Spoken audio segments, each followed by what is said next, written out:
로마서 11장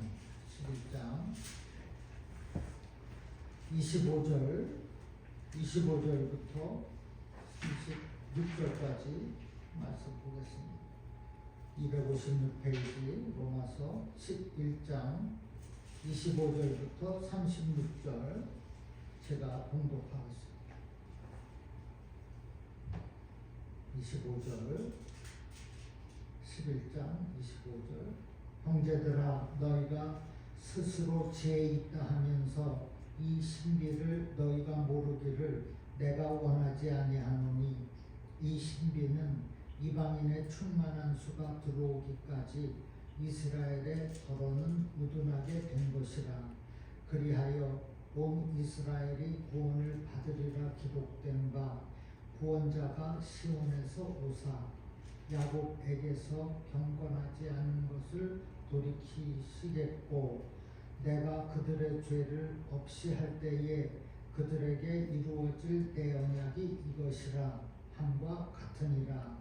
복음으로 하면 그들이 너희로 말미암아 원수된 자요 택하심으로 하면 조상들로 말미암아 사랑을 입은 자라.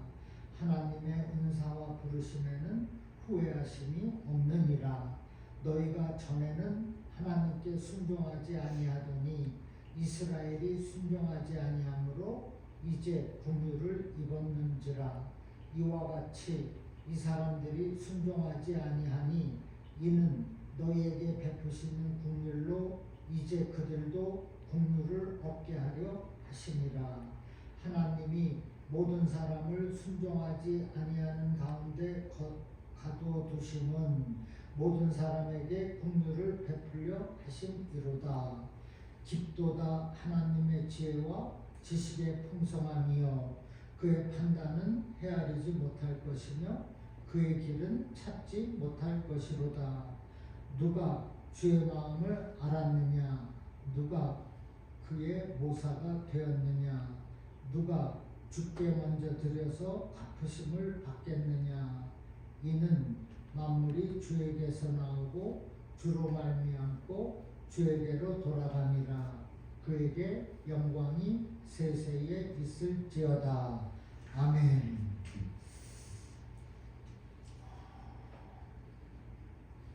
우리가 지난 시간에 모든 민족 중에 가장 작은 민족 이스라엘을 하나님께서 무조건적으로 사랑하시고 선민으로 택하신 것이 하나님의 은혜라 했어요. 그러나 당시 유대인들은 선민이라는 우월감만 가득했지 하나님에 대해서 모르고 있었어요. 더구나 독생자 예수 그리스도에 대해서는 아예 무시했습니다. 그래서 25절에 보니 형제들아 너희가 스스로 지혜 있다 하면서 이 신비는 하나님의 구원의 경륜 또는 역사를 말하죠. 너희가 스스로 지혜 있다 하면서 너희가 선민이라고 우월감만 있지 하나님의 구원의 경륜을 모르는구나 라는 거예요. 너희가 모르기를 내가 원치 않는다 했어요. 처음에 예수를 믿고 신앙생활을 할 때 자신이 참으로 부족하다는 생각을 하게 됩니다. 누구나 다 그렇고 처음 신앙생활하는 사람이 어찌 하나님의 올바른 지식을 알 수가 있겠습니까? 그래서 이때만 해도 사람들 앞에 겸손합니다. 교만하지 않습니다. 그런데 신앙 지식이 갖춰가고 성경을 공부해 가다 보면 교만이라는 큰 위험 속에 빠질 수가 있습니다. 자신이 하나님에 대해 잘 알고 있다고 착각하게 됩니다. 이 본문이 쓰여질 당시 유대교의 서기관이나 바리새인들은 성경의 박사였어요. 성경 연구에 일생을 바친 사람들입니다. 성경에 관한 한 사도 바울도 마찬가지였죠. 그들은 누구보다도 성경에 능통했어요. 그리고 자신들의 성경 지식을 자랑했습니다. 그러나 그러한 그들이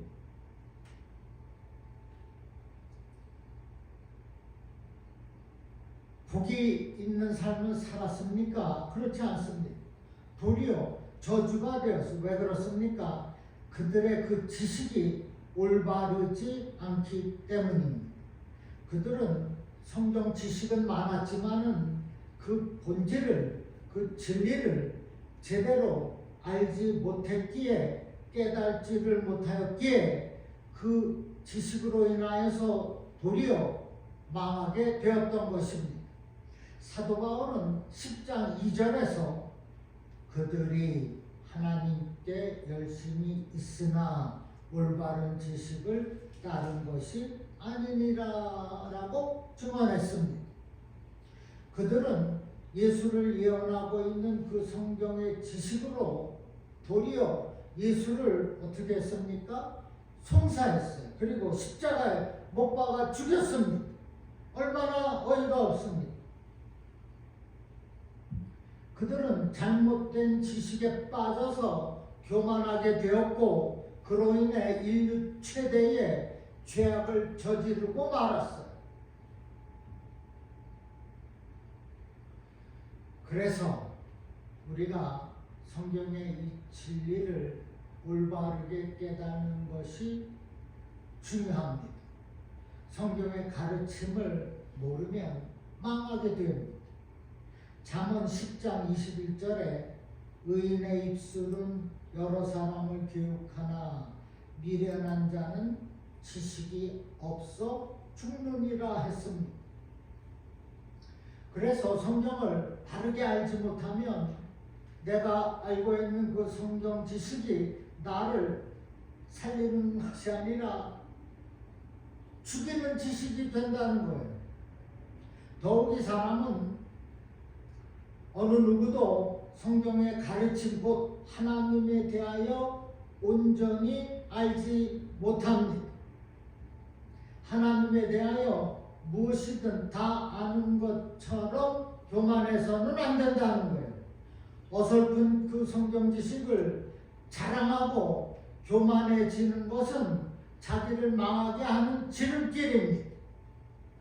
과연 우리는, 여러분은, 나는 하나님에 대해 얼마나 많이 알고 있습니다. 얼마나 이해하고 있습니다. 10,000,000분의 1? 사도 바울은 본문 33절에서 깊도다 하나님의 지혜와 지식에 풍요하며, 지금 사도 바울은 자신의 부족함을 고백하고 있는 거예요.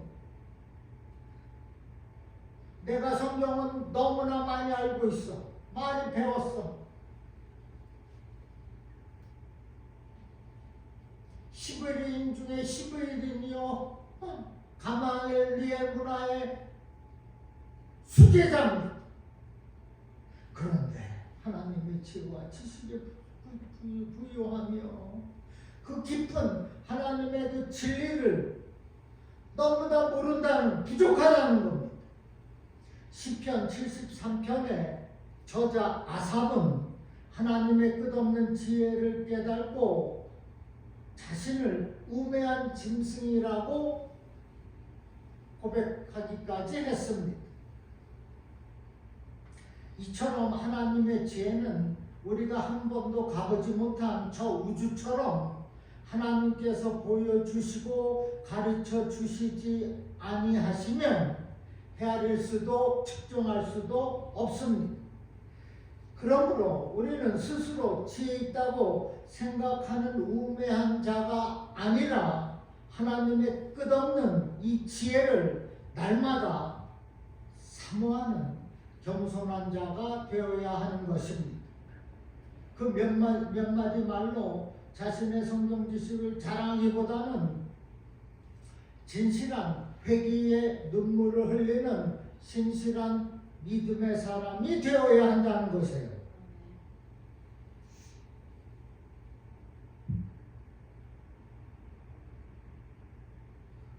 지난 40년, 50년 신앙생활, 또 어떠한 리더로서 너무나 좋습니다. 그러나 하나님의 올바른 지식을 잘 알고 있느냐의 문제가 있다는 것입니다. 그러므로 이 부유한 하나님의 지혜와 그 지식을 우리가 더 겸손해야 된다는 거예요. 조금 알고 있다고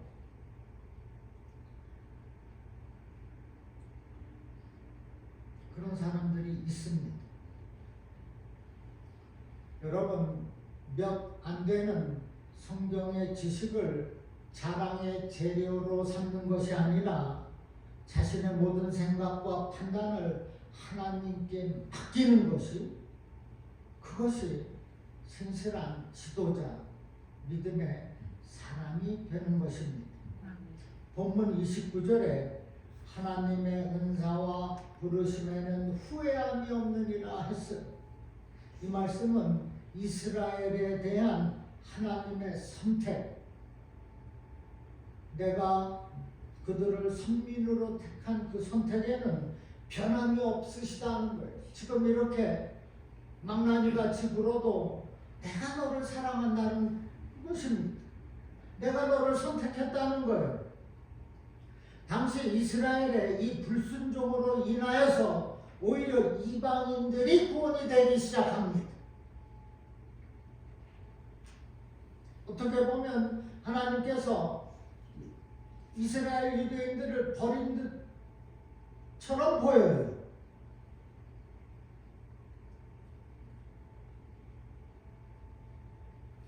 그래서 오히려 복음의 역사가 이방인 쪽으로 향하게 되니까 이방인들 중에는 하나님께서 저 선민 이스라엘을 버렸다고 생각하는 사람도 있었습니다.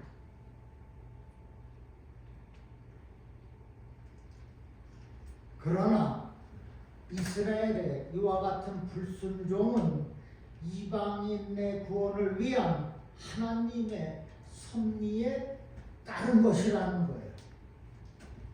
하나님의 그 선택하심에는 변함이 없다는 겁니다. 하나님은 유대인을 선택하셨어요. 유대인 is my chosen people. 하나님이 유대인을 택했다는 것은 변함이 없다는 거예요. 다시 말씀드려서 하나님께서 저와 여러분을 성도로 그 부르심에는 변함이 없다는 겁니다. 내가 조금 불순종하여도 성경 지식이 많다고 우쭐대어도 너를 향한 나의 사랑은 변함이 없다는 거예요. 그러니까 회개하고 돌아오라는 것입니다. 지금 그런 말씀이 아닙니까?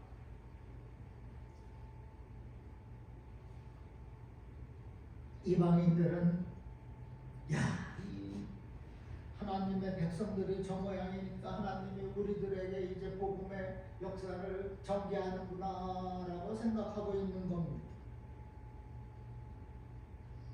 하나님은 택한 주님의 백성들을 결코 버리지 않으십니다. 다시 말씀드려서 저와 여러분을 버리지 않는다는 겁니다. 그 선택에는 절대 변함이 없습니다. 25절에서 하나님께서 그 부르심에는 후회하심이 없다고 했습니다. 아니 29절이네요. 29절에 있죠. 하나님의 은사와 부르심에는 후회함이 없다. 네.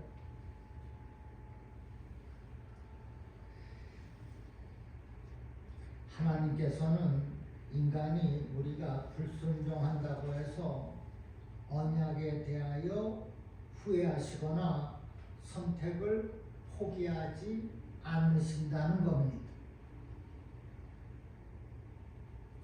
아니 하나밖에 없는 내 아들이 저렇게 망나니 짓 한다고 내 아들 버립니까?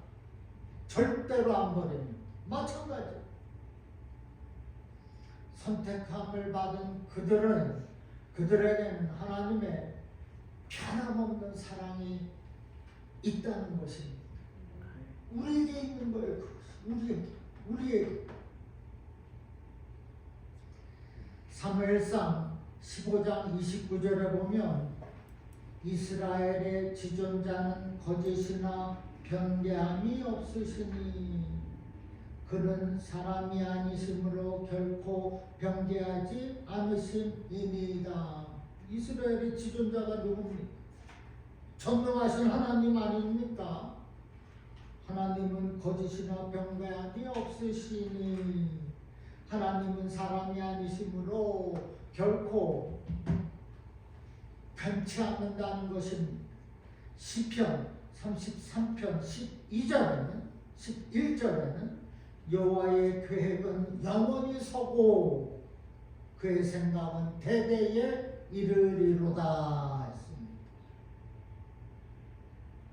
우리도 변치 않는 하나님의 삶 어떻게 하죠? 변치 않는 다음에 그 노래 한번 합시다. 우리 그렇게 찬송하지 않습니까? 만약에 하나님이 내가 죄를 지었다고 나를 저버린다고 생각한다면 어떻게 우리가 살아가겠어요? 그렇게 하지 않으신다는 이스라엘의 지존자는 거짓이나 변개함이 없다고 말씀하고 있습니다. 그러므로 저와 여러분을 향한 하나님의 그 변치 않는 그 사랑을 믿고 살아가시기를 주님의 이름으로 축원합니다. 아멘. 그렇게 변함이 없으시기 때문에 당신이 하신 일은 돌이키거나 후회하시지 않습니다.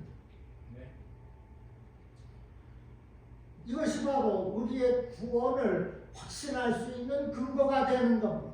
아, 나는 구원받은 백성이라는 믿음의 확신이 바로 여기서 나오는 거예요.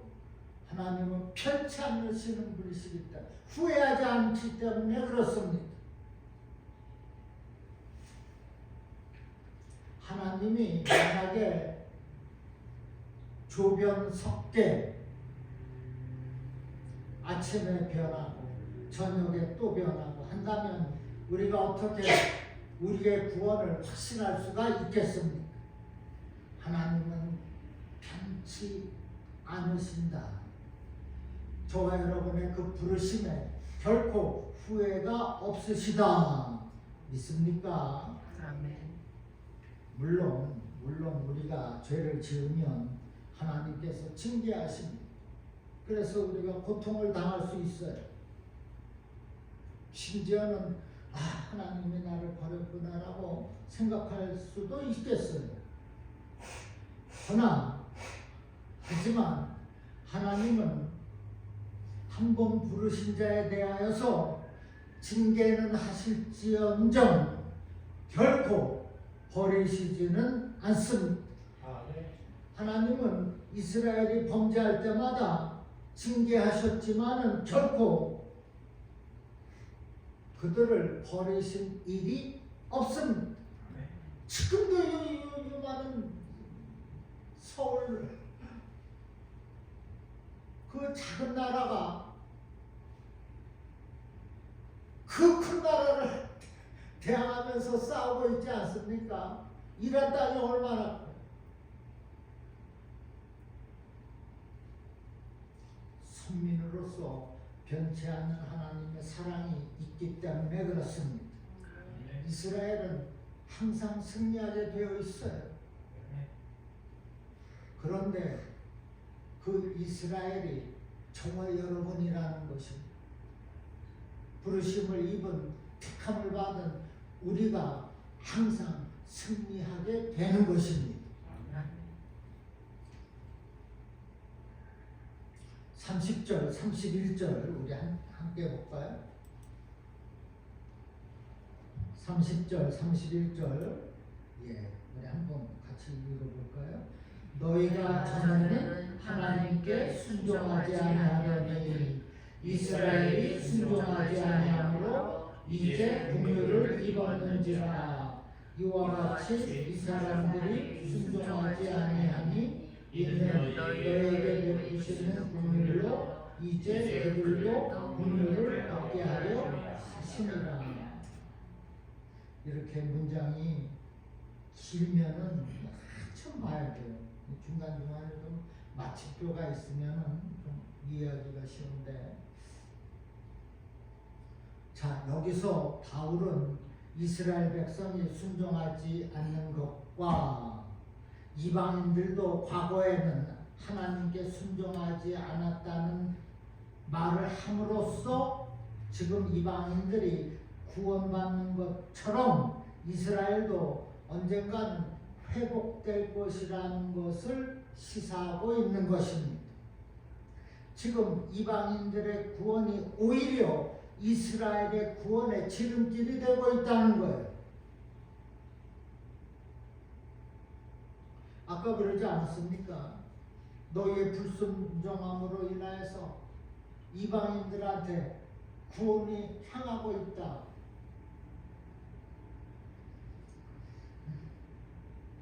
지금 이스라엘의 불순종으로 인한 이방인들의 구원이 시작이 되고 있어요.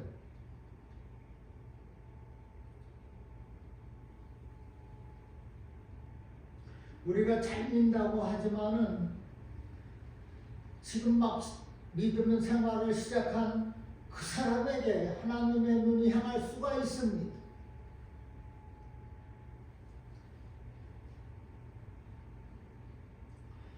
그래서 초신자, 새신자들을 우리는 겸손하게 잘 모셔야 합니다. 교회 처음 오신 분들을 잘 이끌어 주어야 해요.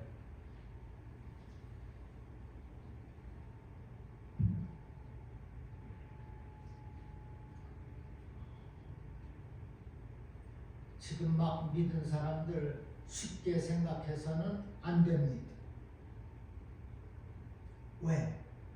그렇게 오래 믿고 선민으로 택한 유대인들에게 향한 하나님의 구원과 사랑이 이방인들에게 향할 수가 있다는 겁니다. 그 이방인들, 처음 예수 믿는 그 사람들에게 오히려 하나님께서 더 신경을 쓸 수가 있다는 거예요. 너희가 그렇게 불순종하고 교만하면은 내 축을 다른 곳으로 옮길 수 있다는 것입니다.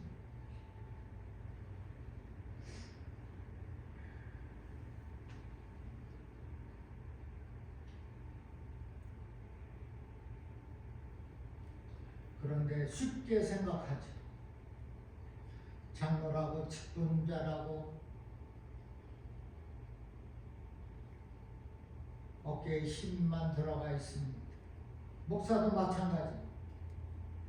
목사회도 보면은 그런 사람 꼭 있습니다. 다 겸손하지 않습니다. 많이 힘주는 사람이 있어요. 그런데 그런 거 보면은 그 영향이 돈과 관계가 있습니다. 은근히 힘을 나타냅니다. 돈이 많으면 권력이 되어지는 것 같아요.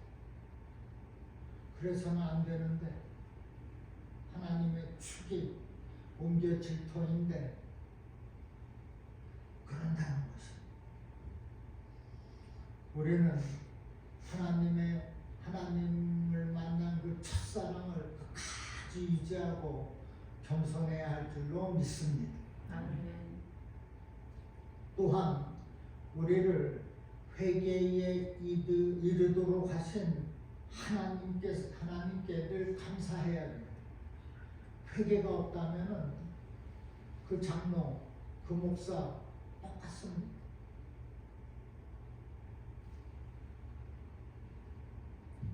이제 막 신앙생활한 사람이 더 회개를 잘하겠습니까?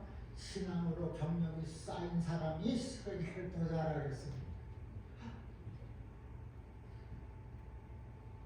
사실 교회의 직분자들이 교회 나와 무릎 꿇고 회개 기도해야 됩니다.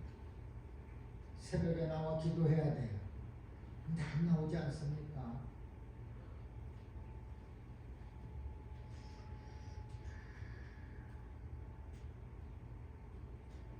우리는 우리의 심령을 치유하신 하나님께서 그 새로 시작한 그 사람들에게도 동일하게 치유해 주신다는 것입니다. 우리가 이미 받은 그 엄청난 사랑과 그 은혜와 그 축복도 이제 시작한 그분들에게도 동일하게 주어진다는 거예요. 동일한 겁니다. 50년 믿어봐야 돈 많다고 권력 있다고 교만한데 하나님이 축을 이쪽으로 옮기신다는 겁니다. 또한 우리는 받은 그 사랑과 은혜를 그들 새로 오신 분들에게 다 쏟아줘야 나눠줘야 합니다. 그리할 때 그들도 사랑과 은혜의 근원 되시는 하나님을 더욱 찾게 될 것입니다. 그래서 먼저 구원받은 저와 여러분이 그들의 영혼 구원의 지름길이 되는 것입니다.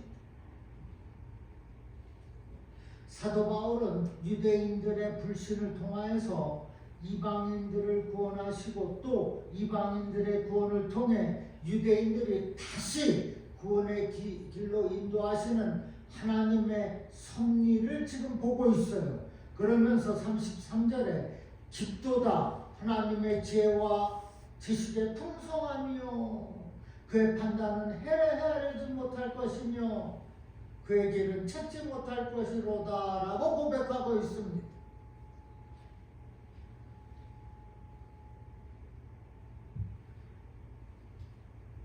보통 사람이 보면은 사실 이게 말이 안 되죠.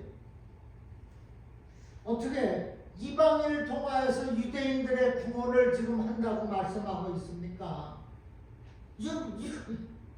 먼저 믿은 그 경력 있는 장로가 안 믿는 사람들을 구원해야 되는데 이제 시작한 그 사람들이 이 장로 목사를 구원의 길로 인도하고 있다는 것이 지금 그게 이 말씀입니다.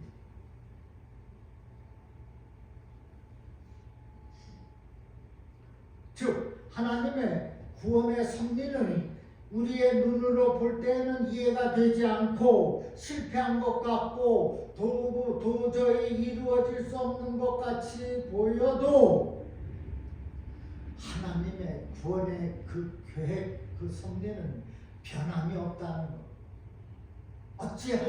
어찌 되었을지라도 하나님의 그 역사는 변함이 없다는 겁니다.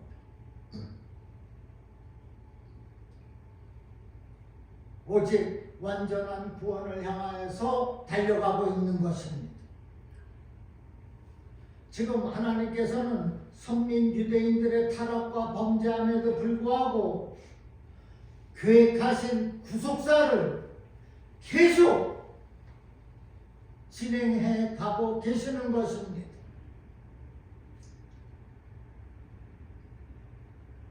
하나님은 범죄한 인간을 포기하지 않습니다. 나의 구속사는 계속 진행이 됩니다.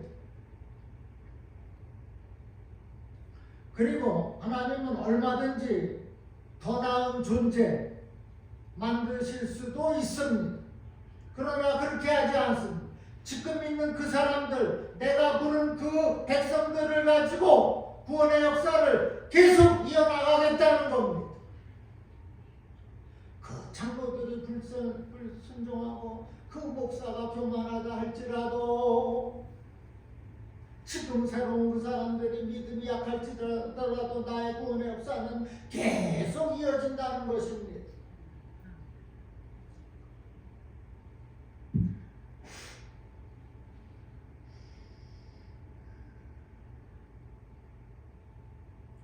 보세요.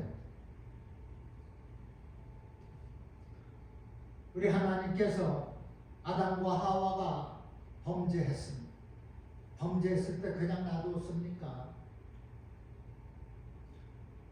숨어버렸죠. 부끄러워서.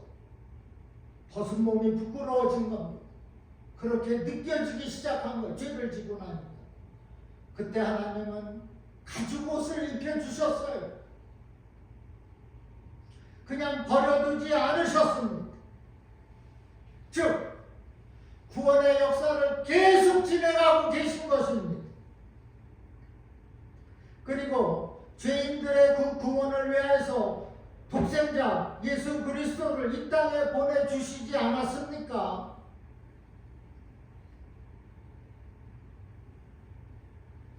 신성과 인성이 온전히 함께하고 있는 예수, 우리 생각으로는 이해할 수 없고 어떻게 해석해낼 수도 없지만은 죄가 조금도 없으신 예수가 왜 십자가에 달려 죽어야만 했습니까? 십자가에 달려서 죽는 것도 사실 이해하기가 어렵습니다. 왜 하나님이 그런 방법을 하나밖에 없는 아들인데, 그러나 하나님은 끊임없이 자신의 구원사를, 구속사를 진행하고 계신다는 것입니다.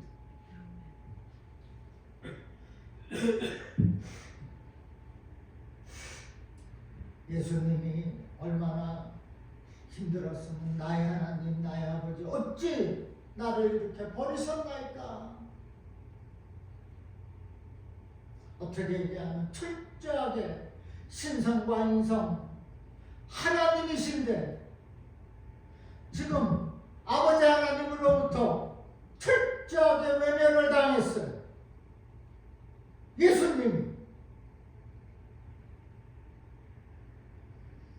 이것은 저와 여러분을 향한 구원의 사랑과 그 은혜가 계속 되어지도록, 또한 자신의 구속사를 계속 진행시키기 위하여서 그렇게 하신 것입니다. 베드로전서 3장 18절에 그리스도께서도 단번에 죄를 위하여 죽으사 의인으로서 불의한 자를 대신하셨으니 이는 우리를 하나님 앞으로 인도하려 하십니다. 육체로는 죽임을 당하시고 영으로는 살리심을 받았느니라 했습니다. 하나님께서 불의하고 죄인된 우리들을 구원하시기 위하여서 죄가 전혀 없으신 예수님을 고난을 받게 하심으로 공의를 실천하신 것입니다. 하나님의 공의의 실현입니다. 그런데 어떻게 의로우신 한 사람, 곧 예수님께서 죽으심으로 하나님의 공의가 실현이 충족이 되었습니까? 어떻게 자신의 아들을 죽임으로 만인이 구원받는 그 놀라운 구속사가 어떻게 충족이 된다는 거예요? 그런데 여러분, 우리는 하나님께서 그것을 성경을 통해서 말씀하셨기 때문에 믿는 겁니다. 그냥 믿는 거예요. 그것이 믿음입니다. 말도 안 돼. 아니, 십자가에서 신이 왜 죽어야 돼? 그게 아니라 예수 그리스도 십자가의 보혈을 믿는 거예요. 성경에서 그렇게 말씀하시니, 하나님이 그렇게 말씀하시니 우리는 믿는 겁니다. 믿는 거예요. 그것이 중요한 건데,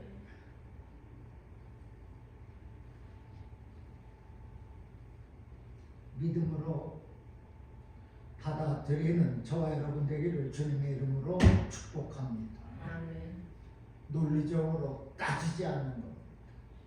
이성을 동원하는 거 아닙니다. 믿음으로 말씀을 받는 거예요.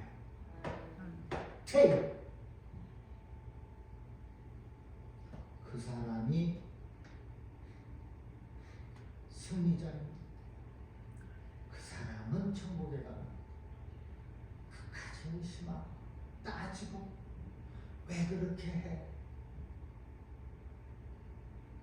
여러분, 내가 다 잘하면 나 예수입니다. 나 49%밖에 잘하는 거 없어. 51%는 기도하지 않으면 내가 감당할 수가 없어요. 기도는 하지 않고 어떻게 합니까?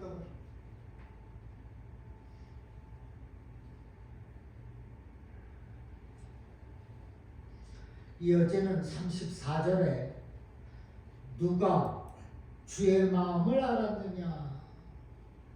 누가 그의 모사가 되었느냐? 자, 보세요. 이 말씀은 하나님의 마음을 아는 자가 아무도 없다. 누가 그의 모사가 되었느냐? 하나님께 조언하고 충고할 자 또한 아무도 없다는 겁니다. 하나님의 섭리와 그 행적, 그 구속사, 넓고 깊고, 그런데 우리는 그것을 이해하지를 못한다는 것. 사실 하나님의 그 엄청난 섭리를 우리가 어떻게 다 파악할 수가 있겠습니까? 불가능합니다. 그래서 우리가 회개하고 겸손해야 하고 내 자신이 누구인가를 깨달아야 하고 그저 주님의 말씀이니까 믿어야 하는 겁니다. 그것이 겸손이에요. 그런데 하나님께서 하나님의 뜻을 알 수 있는 길을 열어주셨습니다. 그것은 우리 안에 내주하고 계신 성령의 조명을 받는 것입니다. 고린도전서 2장 10절에 오직 하나님이 성령으로 이것을 우리에게 보이셨으니 성령은 모든 것 곧 하나님의 깊은 것이라도 통달하시느니라. 성령은 하나님의 그 깊은 그 부요함, 그 지혜와 지식을 다 알고 있다는 거예요. 통달하고 계시다는 거예요. 그래서 우리가 영이신 성령님의 조명을 받아야 하는 겁니다. 그래야 하나님의 섭리를 뜻을 깨달을 수가 있어요. 그 많은 성경 지식으로 올바르지 않는 그 지식으로는 하나님의 뜻을, 이 말씀을 깨달을 수가 없습니다. 너무나 무한하고 부유하시기 때문에 그래. 그러나 성령의 조명을 받으면은 깨달을 수가 있다는 거예요. 성령은 모든 것 곧 하나님의 기쁜 것이라도 통달하시느니라. 우리는 하나님의 마음을 통달하시는 성령님의 조명을 통하여서 하나님의 뜻을 깨달을 수 있는 줄로 믿으시기를 주님의 이름으로 축원합니다. 그러다면 어떻게 해야 되겠습니까? 성령으로 충만해야죠. 성령으로 충만해야 내가 성령의 조명을 받을 수 있지 않겠습니까? 성령 충만해야 된다는 겁니다. 성령 충만을 받으라고 또 명령하셨어요. Be filled with the Holy Power Spirit.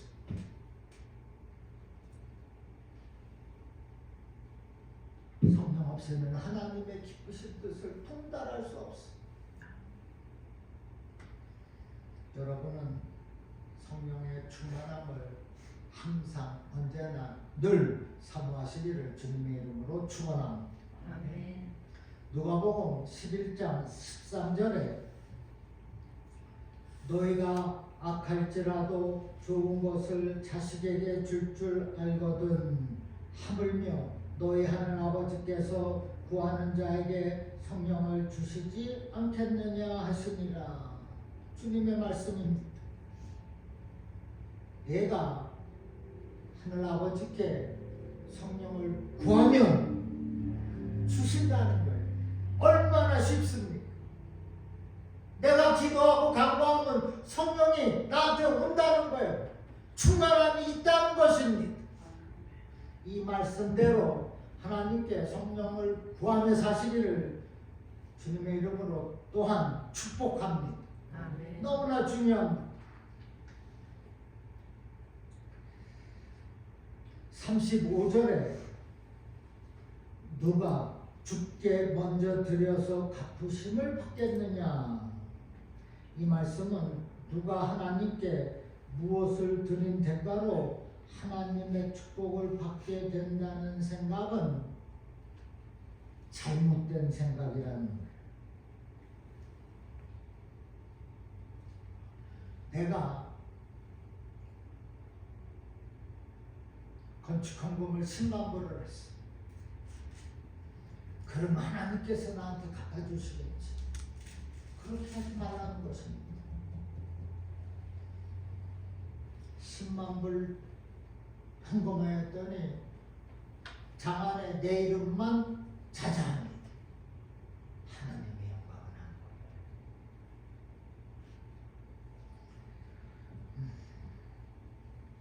거예요. 여러분, 하나님께서 무언가를 주시는 것은 하나님의 은혜입니다. 내 공로, 내 노력이 아니라 하나님이 거저 주시는 선물입니다. 우리가 왜 하나님께 헌신합니까? 왜 시간과 물질과 우리 또 몸과 마음을 드립니까? 36절 봅시다. 36절에 만물이 주에게서 나오고 주로 말미암고 주께로 돌아가야 하기 때문입니다. 돌아갑니다. 그리고 그에게 영광이 세세토록 있을지어다. 하나님께 다 받은 거예요. 하나님께 다 받은 거 다시 주께로 돌아가게 하라는 것입니다. 즉 하나님께 영광을 돌리라는 것입니다. 10만 불 헌금했으니 내 이름, 내 영광만 드러나는 것이 그것이 아니라는 겁니다. 누가 주께 먼저 드려서 갚으심을 받겠느냐?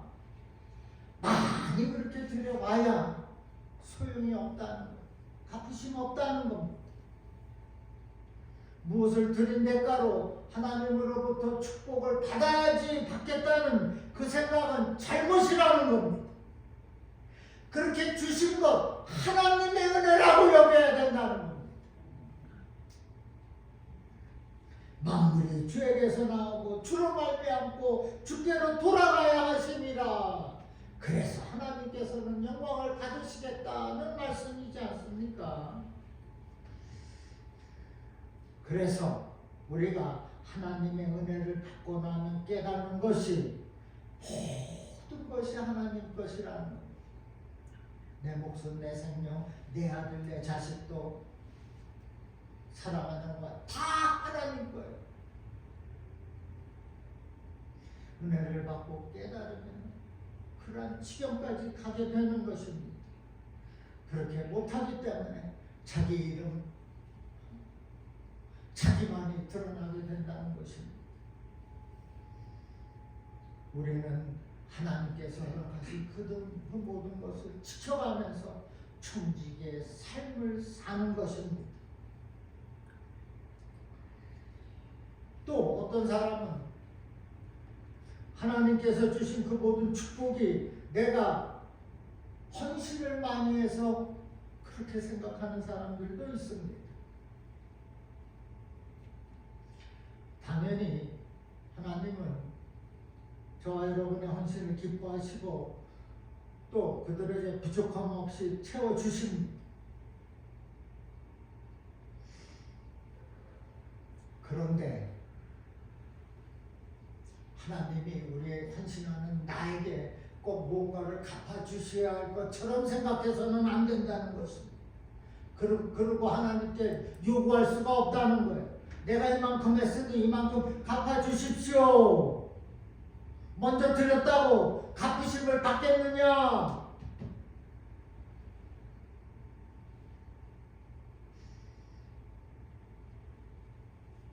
우리가 헌신하고 봉사하고 충성하는 그런 모든 행위들이 원래 주인에게 돌려드리는 겁니다. 내 것 아무것도 없어. 다시 돌려드리는 것입니다.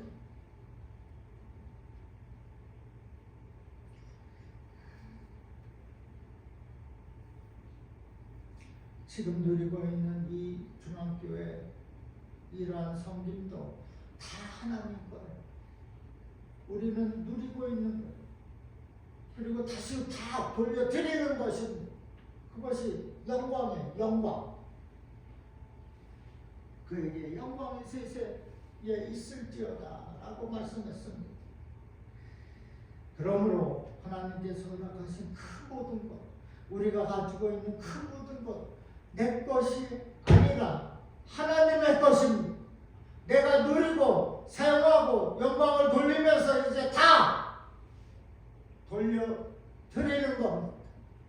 그것이 올바른 지식을 가지고 사는 성도의 삶이라는 것을 믿으시기를 주님의 이름으로 축원합니다.